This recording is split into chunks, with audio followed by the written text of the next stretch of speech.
Welcome, everyone. Thanks so much for joining us. So I'm Dan Hillary, and I didn't really get the message.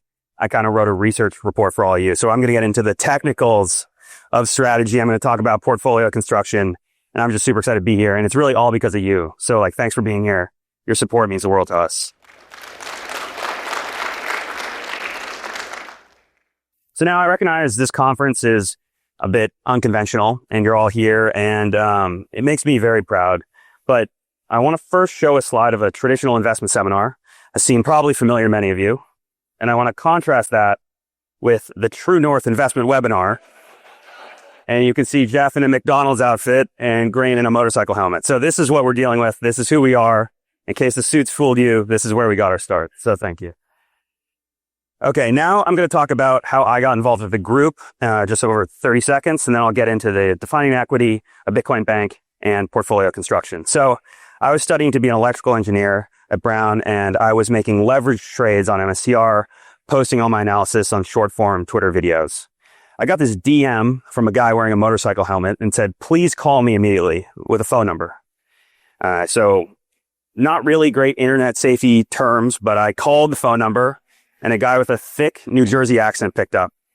And the conversation went along the lines of him explaining how the Italian leather was stitched into the dashboard of his Ferrari. And then we got on to talking about prenuptial agreements. And so after that conversation, it's been a straight line to now speaking here in front of you all. So thanks again. And life's a crazy thing.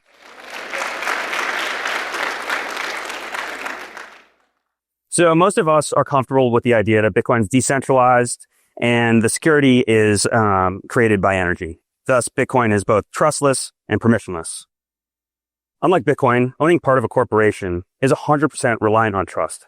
In the case of strategy, we trust the team will act in the MSTR shareholders' best interest, yielding BTC per share.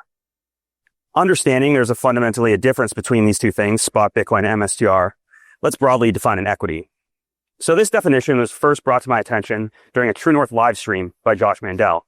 And it reads, an equity is a perpetual call option on the assets of a corporation minus the debt. And I think that's a profound statement. I'm going to repeat it for the sake of this talk. An equity is a perpetual call option on the assets of a corporation minus the debt. So with respect to strategy, what that means is as a shareholder, your MSTR represents indirect ownership over Strategy's future Bitcoin holdings. The key word there being future Bitcoin holdings. That's why it doesn't trade at 1 mNAV. So we can use this definition to provide the foundational logic for why Bitcoin per share is a meaningful metric. The derivative of Bitcoin per share, as you can see here, BTC yield, captures the rate of change of Bitcoin per share on an annualized basis. Now, if our definition of an equity holds, the perpetual call option on the assets of a corporation, the Bitcoin yield gives investors a measurement of just how quickly those assets are growing over time. Thus, if Strategy's assets are growing faster than the amount of outstanding equity itself, the value of the Class A shares should increase over time, the reason we're all kind of here today. So now I'm going to go into detail about how this Bitcoin yield's created, and it's a subject many of you are familiar with, but I'm just going to give the high-level overview. So to start, traditional companies traded a multiple of their book value, right? Because their assets are both productive and irreplaceable. I'm going to argue that Strategy's assets are exactly those two things. They're Bitcoin to be exact. They're productive and irreplaceable.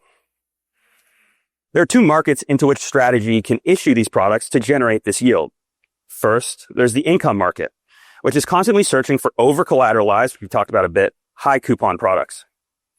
Think convertible notes, perpetual preferreds. Strategy offers these yields backed by their Bitcoin, current collateral. These products in turn create the leverage on their balance sheet, which is the basis for the MSTR equity being valuable. So this demand and the value of the MSTR equity causes it to trade at this premium, which results in two different things. First, the Class A ATM can be sold at the market, which generates BTC yield itself. Second, these activities expand Strategy's capital stack, and by doing so, they're enabling issuance of more fixed income products. And this maintains the leverage and further increases yield into the future, something we've seen on the last earnings call. So like beginning to turn a heavy flywheel, this process is sustaining and reflexive, and it's all powered by this capital markets arbitrage that Strategy has set up. So we've talked about how these products work harmoniously together. They're generated by Bitcoin yield, and they're supported by the collateral that is the Bitcoin. So I'll discuss how they can be used to construct durable and lasting portfolios. And this is a really important concept. So before Strategy's Bitcoin-backed products, investors had limited options for creating a portfolio that could last 10 years with income, with leverage, whatever it may be. So you had attempts at these sorts of portfolios, such as BITO, right? It's a futures ETF that attempts to generate income, but you face the cost associated with rolling these futures, and it really has no place in a long-term sophisticated portfolio. Now, you had things like perpetuals, which you face liquidation risk, exchange risk, all kinds of things. You had offshore derivatives not available to U.S. investors, much like I do in the options. You could do it offshore, but you can't put that as a part of a portfolio in your Fidelity brokerage account. So what that leaves us with, well, Bitcoin lending is another thing. You had high risk, high APR, and maintenance requirements that couldn't really provide effective leverage into your Bitcoin portfolio. What we now have is a backbone for creating these Bitcoin portfolios.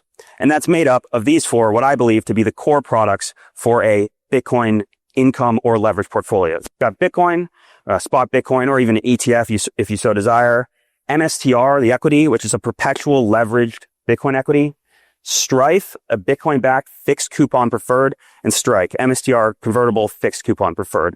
And these all have different target markets, and you can mix and match them to your liking. So I'm going to offer a couple thought experiments. So if you use combinatorial math, 4 choose 2 is 6 combinations. So you have 6 different combinations of just picking 2 of these products. That does not include the products such as IMST, MSTY, all these yield harvesting products that are issued into the market every single week, it seems like. MSTU, MST now, all these products.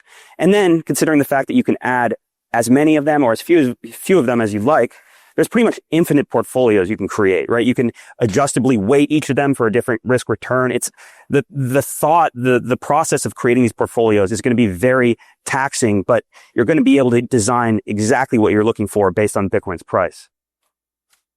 Now, these are a couple example portfolios I've just provided to show like, okay, with just these 4 products, you can create so many different risk profiles. So you've got the classic MSTR Bitcoin portfolio, which I know probably many of you hold, and that's Bitcoin exposure with perpetual leverage. The key being perpetual leverage, right? With a perpetual futures contract or even a MSTX, MSTU, you don't have that constantly increasing leverage into the future, whereas MSTR is making sure that happens in its Class A equity.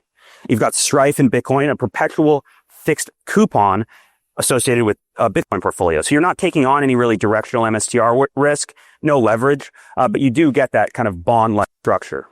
You've got Strike in Bitcoin, which is a really interesting combination considering you get MSTR exposure, leveraged Bitcoin, with the benefits of fixed income, and you get the Bitcoin spot exposure, which everyone's looking for.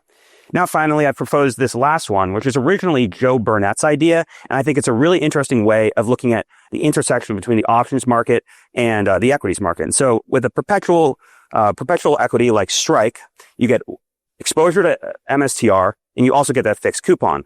Now, the liquidation preference makes it higher in the capital stack than MSTR, so you can be rest assured you'll get paid out. But if you're scared or nervous about the way Strategy's running their business, which I'm not, but someone may be, you can buy a deep out-of-the-money put to ensure that entire portfolio for the duration of your hold. And that's a really interesting way that those two products can be used together, and there is kind of mispricings in the market. Now, all I've done really is define an equity and say how once you define an equity, you can kind of get to the point where BTC yield is valuable for shareholders, no matter how they do it. I talked a bit about how that yield was taken out of the capital markets by arbitraging the difference in decaying fiat capital and the CAGR of Bitcoin, whatever you think that may be. And then finally, I talked about how you could create pretty much infinitely many Bitcoin-backed portfolios, and there will probably be roles for asset managers just using MSTR products or strategy products some point in the future. So that's all I have today. Thanks for listening, everyone.